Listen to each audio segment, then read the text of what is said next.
The crash had barely stopped echoing when Paige came flying down the stairs in bare feet. "Caleb?" I stepped out of the dining room, still holding half of a broken curtain rod. "I'm fine, it just—" She crossed the space between us and wrapped both arms around me. Not a polite hug. Not the quick, awkward kind you give someone after they help carry your mattress upstairs. Paige held on as if she'd spent the last 5 seconds imagining a world where I wasn't standing there. I froze. Then her cheek pressed against my chest, my hand settled carefully against her back, and something inside me shifted so hard it made the crash seem quiet. That was the moment I realized my new roommate might become a serious problem, and she'd only moved in 7 hours earlier. At 25, I had expected to be done with roommates. I worked from home editing audio for podcasts and small documentary projects, which paid well enough to cover groceries and almost enough to cover the mortgage on the old 2-story house my grandfather had left me. Almost was the dangerous word. My previous roommate had moved to Seattle with his fiancée, leaving me with an empty bedroom, a leaking upstairs faucet, and the uncomfortable discovery that adulthood was mostly invoices arriving with insulting confidence. So my cousin Marissa sent me a message. "I know someone who needs a room. She's normal, mostly." That someone was Paige Bennett.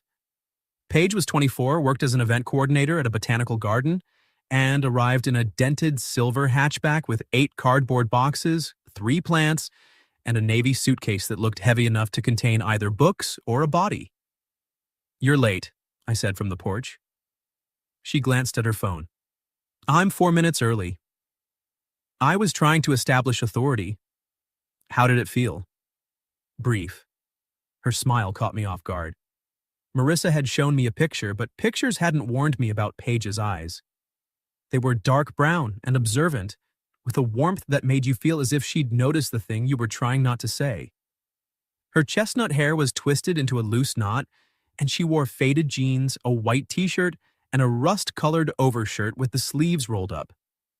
She looked practical, pretty, and entirely too amused by me. I had promised myself I wouldn't notice that last part. My last relationship had ended 6 months earlier with my girlfriend telling me I was easy to live with and difficult to know. She hadn't been cruel about it. That almost made it worse. Since then, I'd become very good at keeping my life orderly. Work downstairs, sleep upstairs, eat standing over the kitchen sink when no one was around to judge me. A roommate was supposed to help with the mortgage, not disrupt the system. Then Paige opened the back of her car and pointed at the suitcase. "Lift with your legs," she said. "You packed it. And now you get to experience it." The suitcase contained books.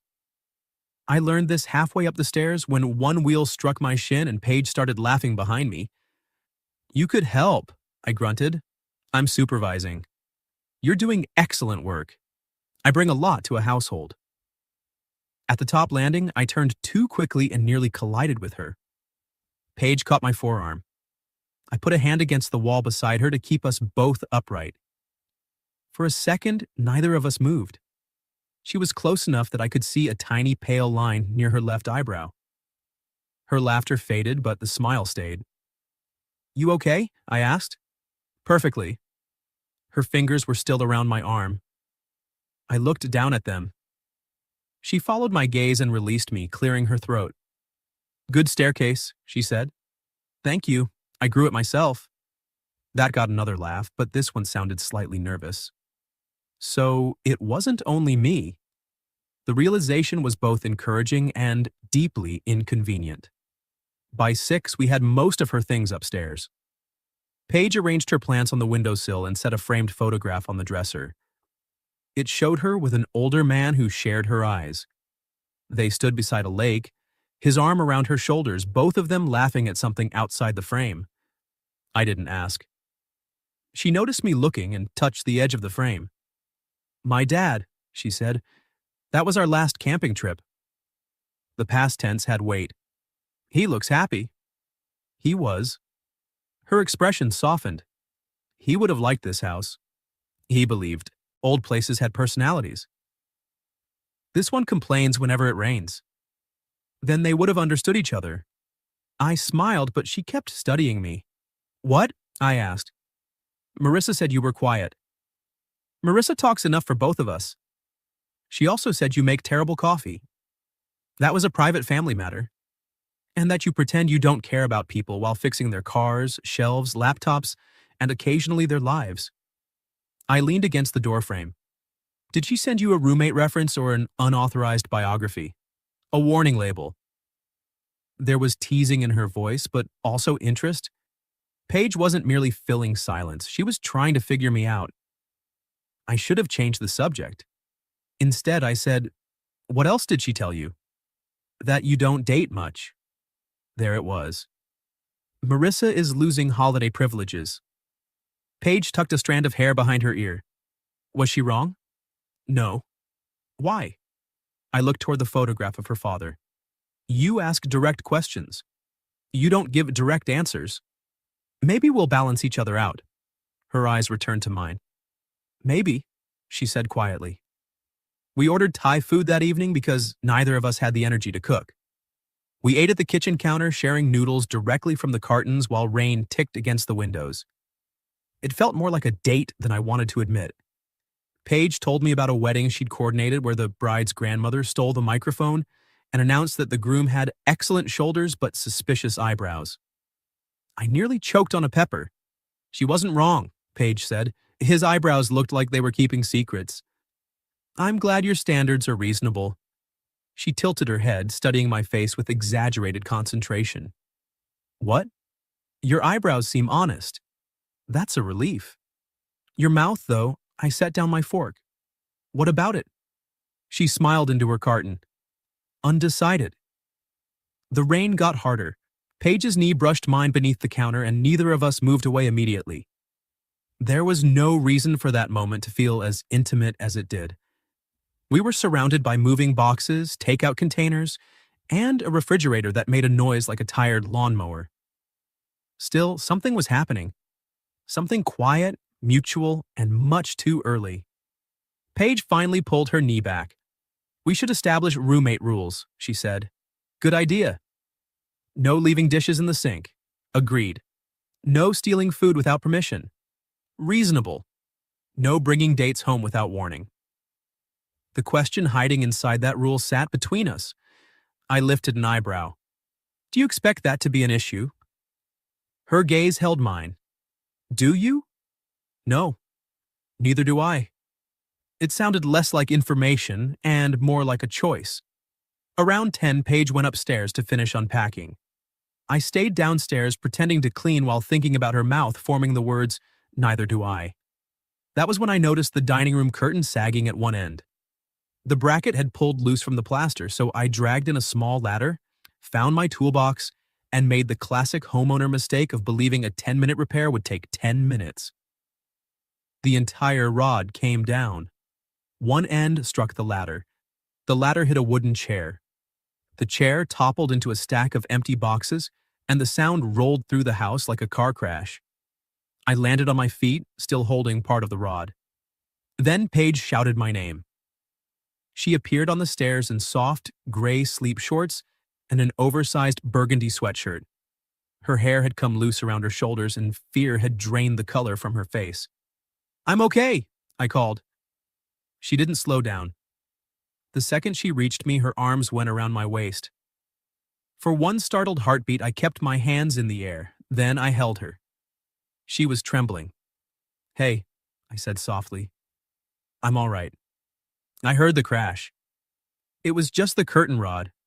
I thought... Her voice broke off.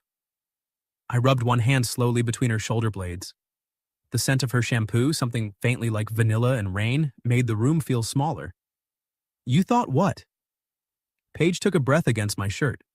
My dad collapsed at home, she whispered. I was upstairs when it happened. I heard it, but I didn't get to him in time. Every joking answer disappeared from my head. I'm sorry. She nodded but didn't let go. Neither did I. After a few seconds, the trembling stopped. What remained was different. Her body relaxed against mine and her fingers tightened slightly at my back. She lifted her face. We were suddenly too close for this to be only comfort. You can let go now, she murmured. I know. But you're not. No. Her eyes dropped briefly to my mouth, then rose again. Caleb, if you want me to move, I will. She searched my face as if the right answer mattered more than it should after 7 hours.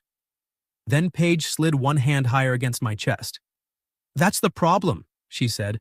I don't want you to. The way Paige said it nearly erased every sensible thought in my head. Her hand rested over my heart. My arm circled her waist.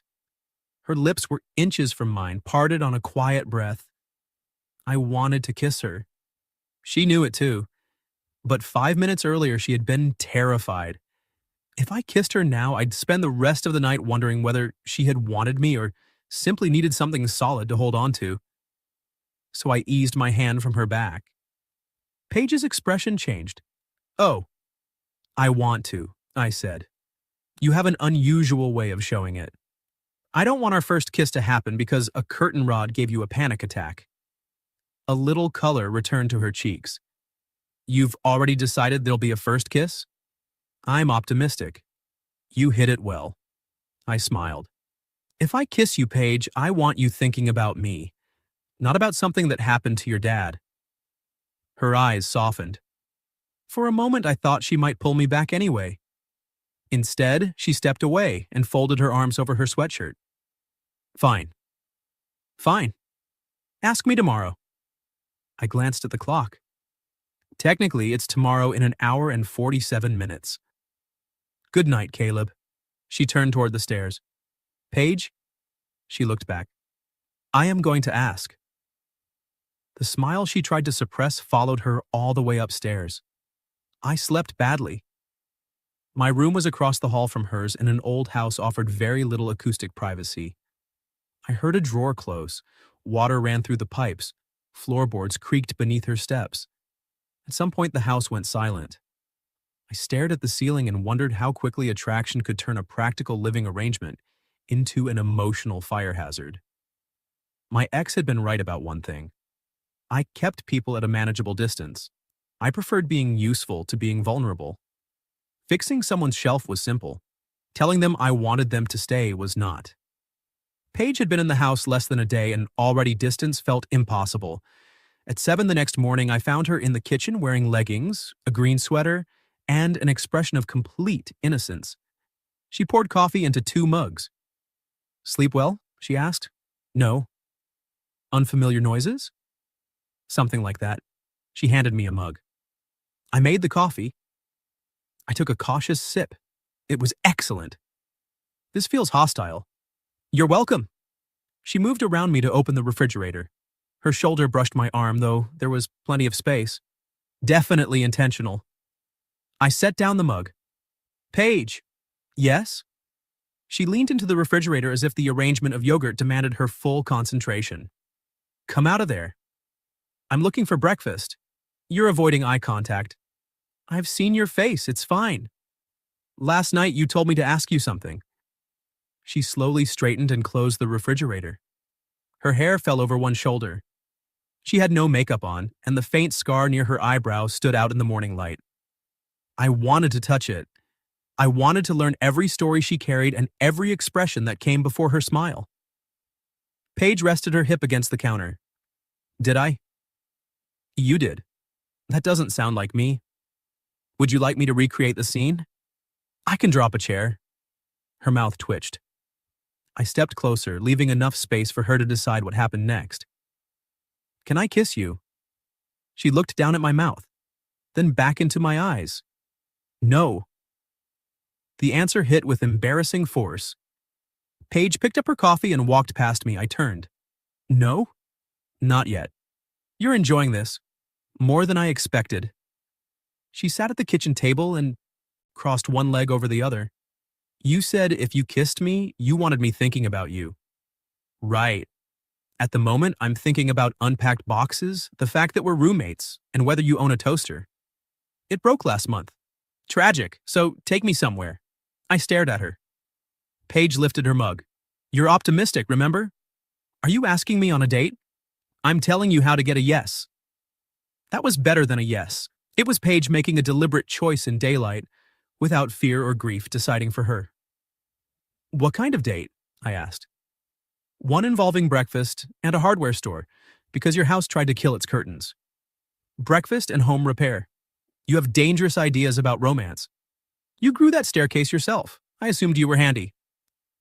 20 minutes later, we left the house. I took Paige to a small diner near the river, the kind with red vinyl booths and waitresses who called everyone honey. She ordered blueberry pancakes and stole 2 strips of bacon from my plate while insisting she didn't like bacon enough to order her own. That's theft, I said. It's a roommate tax. This is a date. Different jurisdiction. Paige paused with the second strip halfway to her mouth. So you're calling it a date? I asked. You asked to kiss me, which you converted into breakfast. I'm adapting. She bit into the bacon, watching me. Then yes, it's a date.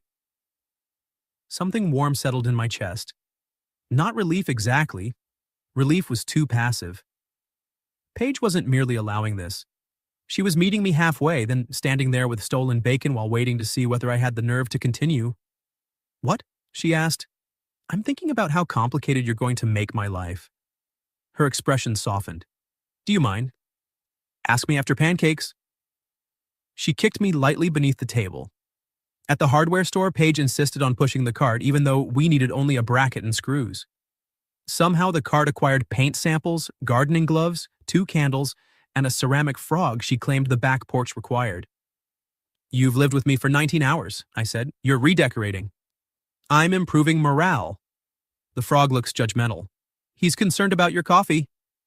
While I compared wall anchors, Paige stood close enough that her sleeve brushed mine.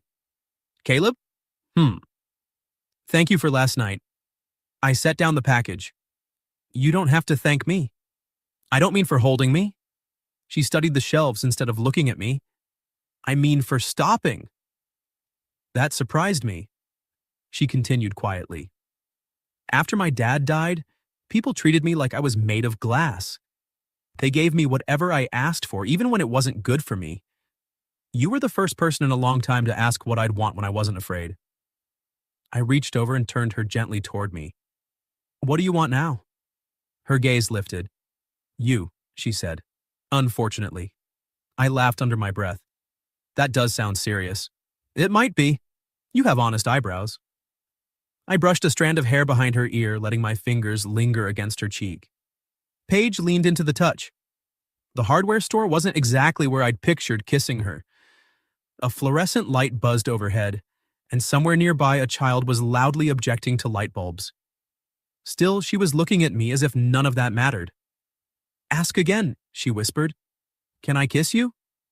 Yes. I bent toward her. At the last second, she put 2 fingers against my lips. Not here. I straightened. You're cruel. I want a better first kiss story than aisle 14. You're the one who asked me to a hardware store. I contain multitudes. Back at the house, we repaired the curtain rod together. Paige stood below the ladder, passing me screws and offering unhelpful commentary about my technique. When I climbed down, the afternoon sun was spilling through the newly secured curtains. Dust floated in the light. Paige stood beside the dining table, hands tucked into the back pockets of her jeans. Well? She asked. Well, what? I believe you were promised something. I crossed the room slowly. She stayed where she was. No panic, no grief, no convenient excuse. Just Paige choosing me. I slid one hand to her waist. She placed both palms against my chest and tipped her face up. Still thinking about unpacked boxes? I asked. No. The toaster? Not even a little. What are you thinking about? Her fingers curled into my shirt. How long you're going to make me wait? I kissed her. Paige made a soft sound against my mouth and pulled me closer. The kiss began gently, almost careful, but the restraint lasted only a few seconds. Her hand slid behind my neck. Mine tightened at her waist. She tasted faintly of coffee and blueberries. When we finally parted, her forehead stayed against mine. That, she whispered, was significantly better than aisle 14. I'm glad the venue met your standards. She smiled, then kissed me again. Shorter this time, but entirely her decision. The front door opened. Please tell me you bought the right anchors, Marissa called. Paige and I sprang apart. My cousin entered carrying a paper bag, stopped, and looked from Paige's flushed face to my hand still resting on her waist. A slow grin appeared. "Oh," Marissa said. "Good. You figured it out." I frowned. "Figured what out?" Paige closed her eyes. Marissa's grin disappeared. "Wait, you didn't tell him?" "Tell me what?" Paige looked at me, caught somewhere between guilt and amusement. Then she sighed. "That I've been asking Marissa about you for 3 months." I looked at Paige, then at Marissa, then back at Paige. 3 months. Marissa set the paper bag on the table. "This feels like a conversation I should not be standing in the middle of." "You created the middle," Paige said. "I created an opportunity. What you did with it was your business." "What opportunity?" I asked. Marissa pointed at Paige. "Winter lights." The words pulled up a memory. 3 months earlier, Marissa had dragged me to a fundraiser at the Botanical Garden. A storm had knocked out power to half the event space, and I'd spent 20 minutes helping a staff member reroute cables for the sound system. She'd worn a green coat and a knitted hat pulled low over her ears. We had argued about whether extension cords were trustworthy. "They're domesticated snakes," the woman had said. "You can cooperate with them, but never turn your back." I stared at Paige. She raised one hand. "Hello again. That was you. You really know how to make a woman feel memorable. You had a hat, and it was dark. An airtight defense." Recognition rearranged her features, the scar near her eyebrow, the warmth in her eyes. That same amused smile when I'd held a flashlight between my teeth and nearly electrocuted a decorative reindeer. I remembered thinking she was beautiful. I also remembered Marissa pulling me toward the exit before I could ask for her name. "You asked about me afterward?" I said. Paige glanced toward my cousin. Marissa lifted both hands. "Oui. Jens says I'm leaving." "No," Paige said. "You're explaining your part first. My part was minimal. You told me he was emotionally constipated but had potential." I turned to Marissa. "You have a gift for references." I said other nice things. She started backing toward the door.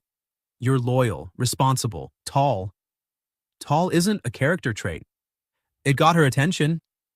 Paige's cheeks reddened. Marissa reached the front door. "The bag has cinnamon rolls. Consider them an apology." "For what?" She winced. "Probably several things." Then she escaped. Silence settled over the dining room. Paige folded her arms.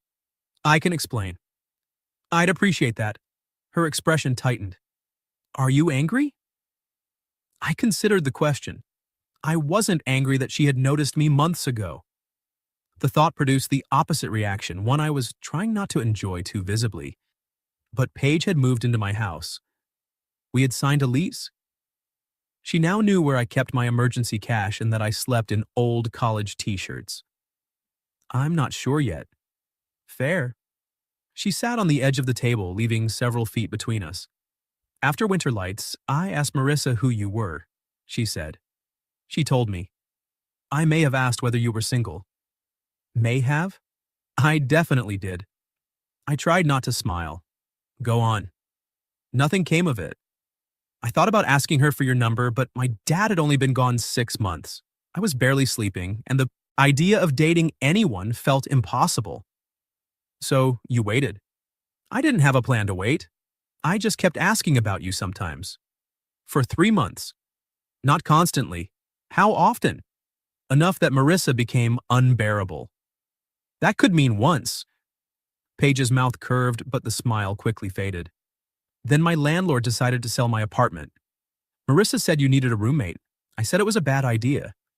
"Because you were interested in me?" "Yes." The direct answer sent warmth through me. Paige looked down at her hands. "I visited 3 other rooms," she continued. "One smelled like boiled cabbage. One had a bathroom door that didn't close. The third came with a parrot that hated women. And I had honest eyebrows. You also had a door that closed. Luxury. She told me you weren't dating. She promised she wouldn't try to push us together. I needed somewhere affordable and..." Paige drew a breath. "I wanted to see you again." There was no manipulation in her voice, only vulnerability. I crossed the room. Paige watched me approach but didn't reach for me. If I had known before you moved in, I said, I might have said no. Pain flickered across her face. Right. Not because I wasn't interested. She searched my expression. I stopped in front of her. Because the woman in the green coat stayed in my head for a week. Her lips parted. I thought about going back to the garden, I admitted. I even looked up the event staff online. Your picture wasn't there, and I decided showing up to ask for you would make me look unhinged. Moderately unhinged. That's why I didn't recognize you. I remembered the coat, the hat, and the dangerous snake theory. I was hoping my face made an impression. It did. I just thought you were two different beautiful women. Paige's eyes softened. That was smooth. It sounded better before I said it. No, keep struggling. I'm enjoying it. I stepped between her knees and rested my hands lightly at her waist. She touched my forearms. What are you thinking? She asked. That I wish you'd told me. I know. And that I'm glad you chose my listing. Relief loosened her shoulders. Even though this is objectively messy? Especially then. I leaned closer but stopped before kissing her. We need one rule, I said. We already have rules. A new one. No games. If living together gets uncomfortable, we say so. If one of us changes our mind, we don't hide it to protect the lease. Paige nodded. Agreed. And Marissa doesn't get credit for this. Absolutely. Good. She slid her hands up my arms and linked them behind my neck. Can I add a rule? Depends. If we're alone and you want to kiss me, you don't have to submit a written request. That seems open to abuse. I'm willing to take the risk. So I kissed her. This time there was no hesitation. Paige pulled me closer and my hands moved from her waist to the small of her back. Her knees tightened gently around my hips. The kiss deepened. Then Paige smiled against my mouth. What? I murmured. I'm thinking about the frog. I drew back. The ceramic frog. He's watching. I glanced toward the hardware store bag on the chair. The frog's painted eyes did seem unusually judgmental. I don't perform under scrutiny, I said. Paige laughed, burying her face against my shoulder. I held her there, feeling the warmth of her breath through my shirt.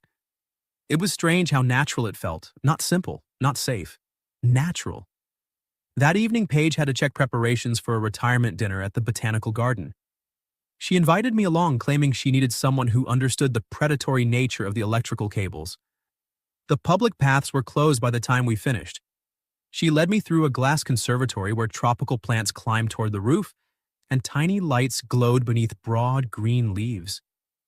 The air smelled of damp soil and jasmine. This is unfair, I said. What is? You control access to private gardens. How am I supposed to compete with this? You could fix another curtain. Romance at its highest form. Paige slipped her hand into mine. It was the first time she had done it. The simple gesture affected me more than either kiss. Holding hands wasn't panic or chemistry taking over. It was quiet and visible and intentional. She brought me to a small courtyard where a white camellia grew beside a stone bench. My dad planted that, she said. The garden had a memorial program. I ran my thumb over her knuckles. Do you come here often? Whenever I miss him. Does it help? Sometimes. She sat, pulling me down beside her. Sometimes it just gives me a prettier place to be sad. I understood that more than I wanted to. My grandfather left me the house, I said. Everyone acts like it was this incredible gift. Wasn't it? It was. But some days it feels like a building full of reasons he's gone. His dent is still in the couch cushion. There are pencil marks in the kitchen where he measured my height. Paige rested her head on my shoulder. You could erase them, she said. I know. But you don't want to? No. Her fingers tightened around mine. Then don't. We sat beneath the garden lights until the silence stopped feeling empty. Eventually, Paige lifted her head. What are we doing, Caleb? Right now? You know what I mean. I did. I could have offered the sensible answer. We were attracted to each other. We were exploring it. We didn't need labels after one day. Instead, I looked at her and chose honesty. I don't want this to be casual. Paige searched my face. Neither do I. We should probably move slowly. We've kissed twice and bought a frog together. Practically married. She smiled, but emotion brightened her eyes. So we try? She asked. For real? For real. I kissed her beneath the camellia tree, one hand cupping her face while hers rested over my heart. When we parted, she didn't smile. Her gaze dropped to our joined hands. What? I asked. Paige drew a slow breath. I got an email this afternoon. The worry in her voice tightened my chest. The Chicago Botanic Garden offered me a job, she said. The one I applied for before Dad died. I went still. They want me to start in 6 weeks. She looked up at me. And I have until Monday to decide. For several seconds I heard only the conservatory's ventilation system and water dripping somewhere among the leaves. 6 weeks. Paige had been in my house for barely a day, yet 6 weeks suddenly felt cruelly short. That's a great garden, I said. Her eyebrows drew together. You've been there? No, but it's famous. Right. She slipped her hand from mine. I immediately missed it. What would the job be? I asked. Senior event manager, bigger programs, better pay, a team of 6. That sounds like what you want. It was. The past tense mattered. I looked at the camellia her father had planted. Staying meant remaining near this tree, her memories, and whatever support system she had built here. Leaving meant accepting something she'd wanted before grief changed the shape of her life. Neither choice was simple. You should take it, I said. Paige looked at me. The instant the words left my mouth, I knew they were wrong. Not necessarily the advice, but the certainty with which I'd offered it. Still, I kept going. You applied for a reason. We've known each other for 1 day. You shouldn't turn down a major opportunity because we kissed. Her face became very still. I didn't say I was going to. I know. Then what are you doing? Trying not to make this harder. You're succeeding. She stood. Paige, I need to lock up. The walk back through the garden was quiet. I tried twice to start a conversation. She answered politely, which was worse than if she'd snapped at me. In the car, she watched the dark streets pass outside her window. When we pulled into the driveway, the porch light illuminated the ceramic frog sitting beside the door. Paige had placed it there before we left. He still looks judgmental, I said. Maybe he has a reason. She went upstairs without kissing me goodnight. I stayed in the kitchen staring at 2 mugs in the drying rack. My instinct had been to clear her path, make myself easy to leave, offer no demand she might resent. It was the same instinct my ex had mistaken for not caring. Maybe it hadn't been a mistake. The next morning I found Paige kneeling in front of the refrigerator with a screwdriver. What are you doing? I asked. Trying to stop this thing from impersonating lawn equipment. You coordinate weddings. I contain multitudes. Her voice was light, but she didn't look at me. I crouched beside her. I'm sorry. Hand me the flashlight. Paige. She held out her palm. I gave her the flashlight, then unplugged the refrigerator. That got her attention. I was using that. And now you're not. You're very controlling around appliances.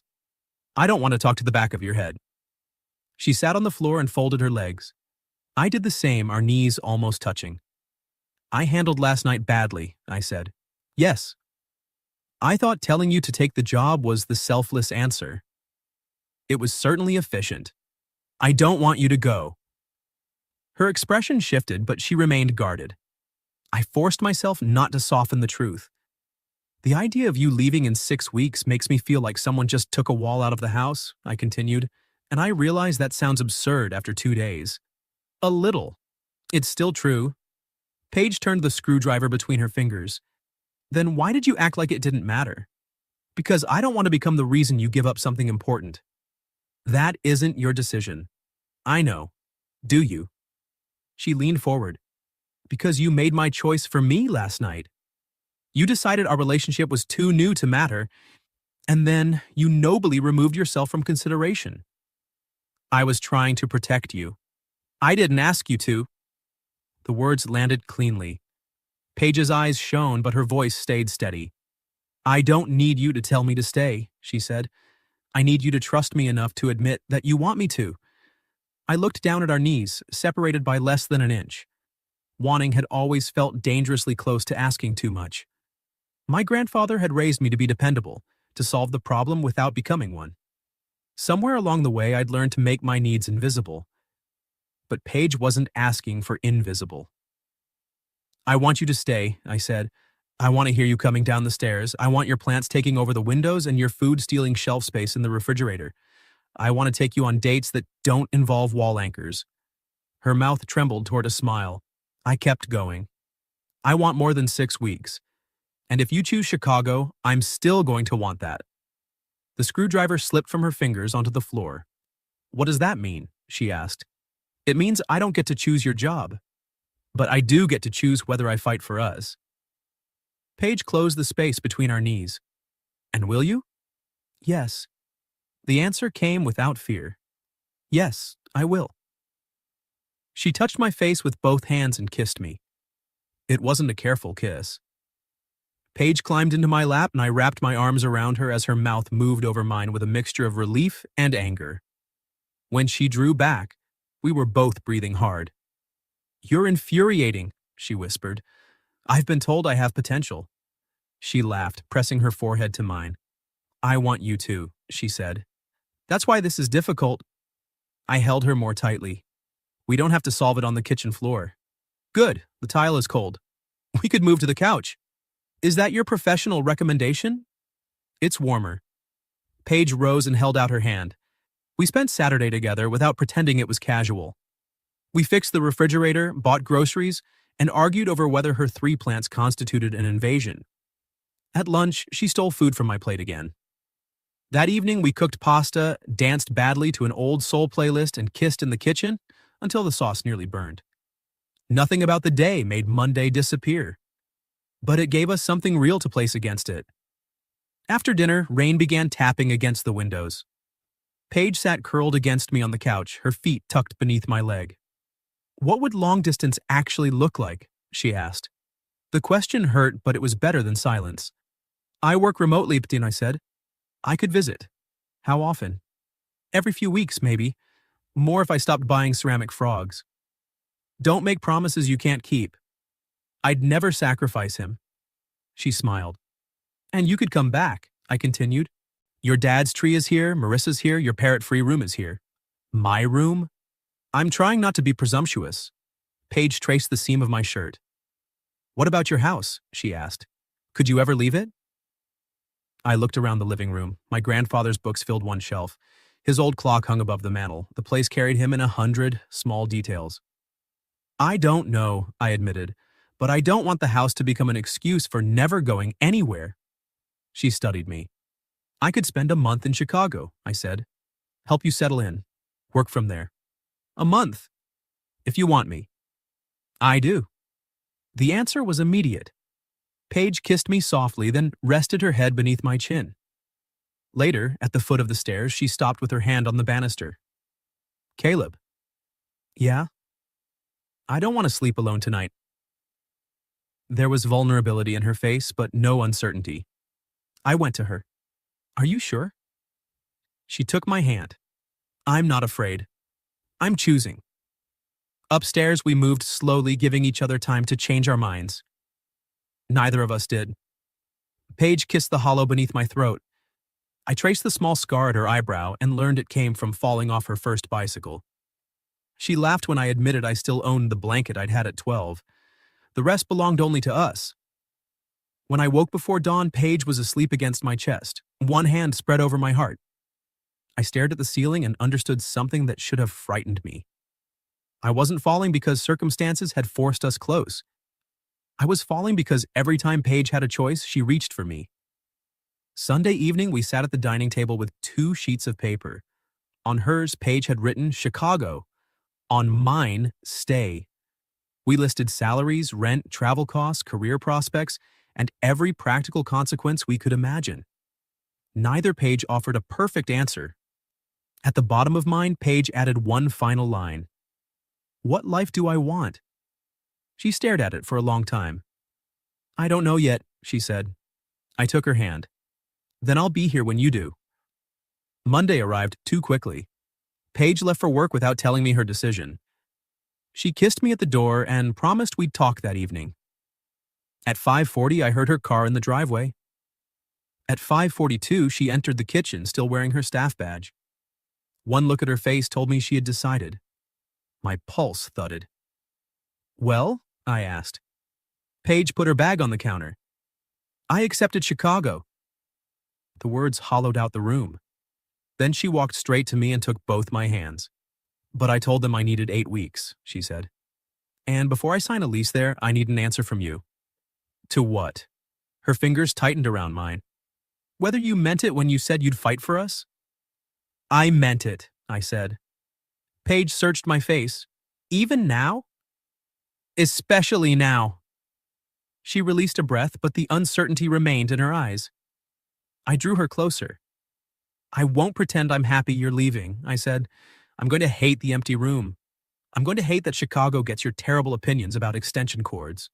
They're informed opinions. But taking the job doesn't mean you're leaving me. It might get hard. It will get hard. You'll have to travel. I work from a laptop. You hate flying. I hate turbulence. Flying itself has done nothing to offend me. That earned a small smile. I touched her cheek. I'll spend the first month there.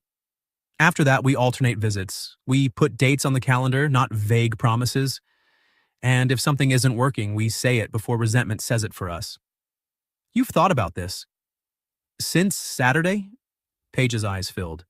I was afraid you'd hear Chicago and decide I'd already chosen against you, she admitted. You chose your future. What if you're not in it? I rested my forehead against hers. That's my choice to make, and I'm choosing you. A tear slipped down her cheek. I brushed it away with my thumb. You've known me for 4 days, she whispered. I noticed you 3 months ago. You thought I was 2 women. Both beautiful. Still not as smooth as you think. I'm working under pressure. She laughed through her tears, then kissed me. Her arms went around my neck, and I lifted her off the floor. The kiss tasted of relief, possibility, and all the fear neither of us could eliminate. When I set her down, she kept holding me. I'm choosing you too, she said. Not instead of Chicago, alongside it. That's all I'm asking. I love you. The words stopped me. Paige's eyes widened as if she had surprised herself too. I know it's fast, she said. You don't have to. I love you too. She stared at me. You do? I think I started falling for you when you called extension cords domesticated snakes. That was my most attractive moment. Then you moved into my house and destroyed whatever chance I had of recovering. Paige pressed her face against my chest. I felt her smile through my shirt. The next 8 weeks passed with painful speed. We packed her boxes, this time labeling them properly. We went on real dates, to restaurants, a street festival, and a terrible outdoor movie where it rained halfway through and Paige insisted we stay because she had brought waterproof mascara. She met my friends. I met her mother, who looked at me over dinner and asked whether my remote job was real employment. Paige nearly kicked me under the table when I replied that it was more of an elaborate financial misunderstanding. We also fought. Once about travel costs. Once because Paige started packing without telling me and I interpreted it as her pulling away. Once because I tried to repair her car instead of admitting I was afraid to watch her drive it 600 miles. But we kept our rule. No games, no silence disguised as protection. The night before the move, we sat on the bedroom floor among sealed boxes. Paige leaned against me while I traced circles over her hand. Do you regret renting me the room? She asked. The background check was clearly inadequate. Be serious. I kissed the top of her head. No, do you regret choosing it? Ask me tomorrow. I groaned. You've been saving that. For 8 weeks. The next morning, we loaded her belongings into a moving truck. The plants rode in my car, secured with enough straps to survive re-entry from space. The ceramic frog sat on the dashboard. Marissa came to help and cried before Paige did. I knew this would work, she said, hugging us both. You also called me emotionally constipated, I reminded her. And now look at you, regular as sunrise. Paige laughed so hard she had to sit on the porch step. We spent our first month in Chicago in a furnished apartment 4 blocks from the garden. Paige worked long days, learning names, systems, and which conference room had the unreliable projector. I edited audio at a tiny table beside the window and learned to make dinner without setting off the smoke alarm. At night, we explored the city. We ate deep dish pizza, got lost on the train, and kissed beside the lake while wind tried to remove our coats. Then I returned home. Long distance was worse than we expected. Video calls froze at important moments. Flights were delayed. Paige missed one visit when a charity gala fell apart 3 hours before the doors opened. I missed another when a pipe burst in the upstairs bathroom. There were nights when loving each other felt less like romance and more like scheduling. Still, every morning began with a message. Every visit ended with the next one already booked. And every time one of us became afraid, we said it. 6 months after she moved, I stood in the kitchen of my grandfather's house and looked at the pencil marks on the wall. For years, I had believed leaving would mean abandoning him. But memories weren't nails. They didn't belong to the walls holding them. I photographed every mark. I packed his clock, his books, and the old blanket Paige had made fun of. Then I hired a local couple to manage the house as a rental. I didn't sell it. I wasn't ready for that. But I stopped letting it decide where I was allowed to build a life. When I showed up at Paige's Chicago apartment with 3 suitcases, a laptop, and the ceramic frog, she stood in the doorway without speaking. "I thought your flight was tomorrow," she finally said. "It was." "And those are all your clothes." "Most of them." Marissa claimed my gray sweatshirt. Her eyes moved to the frog beneath my arm. "Caleb." "I rented the house." She covered her mouth. "I'm not giving it up," I said. "We can go back whenever we want. But I don't want to keep visiting my own life." Paige launched herself at me. I dropped one suitcase and caught her as she wrapped her arms around my neck. "You're here," she whispered. "I'm here." "For how long?" I smiled against her hair. "If you'll have me, permanently." She kissed me in the hallway while one of our new neighbors stepped around the suitcases and pretended not to watch. A year after the crash that first brought Paige running downstairs, we moved into a narrow brick house near the garden. It was old enough to complain in cold weather, with uneven floors, stubborn windows, and a dining room that needed new curtains. On our first evening, I attempted to install the rod. It came down. The ladder struck a chair. A box of kitchen utensils hit the floor, producing a crash loud enough to wake the neighborhood. "Caleb," Paige called from upstairs. "I'm fine." She appeared on the landing, took in the wreckage, and slowly folded her arms. "Did you do that on purpose for nostalgia?" "I resent the accusation." She came downstairs and inspected me. "You're sure you're okay?" "Perfectly." Paige wrapped her arms around my waist anyway. There was no trembling this time, no panic, only love. I held her beneath the crooked curtain while evening light poured through the window. Her engagement ring, given to her 2 weeks earlier under the camellia her father had planted, pressed lightly against my back. "Good house," she murmured. "Thank you. I grew it myself." She laughed into my chest, and I understood that home had never been the place I was afraid to leave. It was the woman who heard a crash, came running, and chose to stay in my arms. What would you have done if your new roommate ran downstairs after a crash and held you like she couldn't let go? Have you ever experienced something similar? Tell me your story in the comments. And for those who'd like to be a little closer to us, we've opened memberships where you'll get shorter, exclusive stories every week with no ads. If you like this one, leave a like, subscribe, and I'll see you in the next video.